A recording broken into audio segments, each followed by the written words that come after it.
Good morning, chemistry students. Today is Thursday, April 16th, as we continue on with an outstanding and exciting week of oxidation reduction reactions. Today is our second day of watching notes using the 8-17 class notes packet.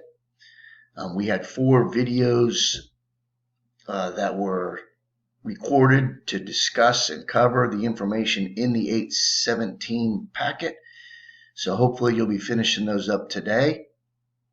Remember, as you watch these videos, go slowly, take your time, make sure you're understanding. You can pause, you can replay. If you want, you can even go back to the other videos that we watched on Tuesday, which introduced the topic of oxidation reduction. So take your time. Remember, this e-learning, the key word in here is learning. So be sure you're learning as you go.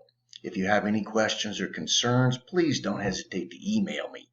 Email me any questions you have. We can set up meets as needed. We can do whatever we need to do to make sure that you're getting an understanding of the material we're talking about.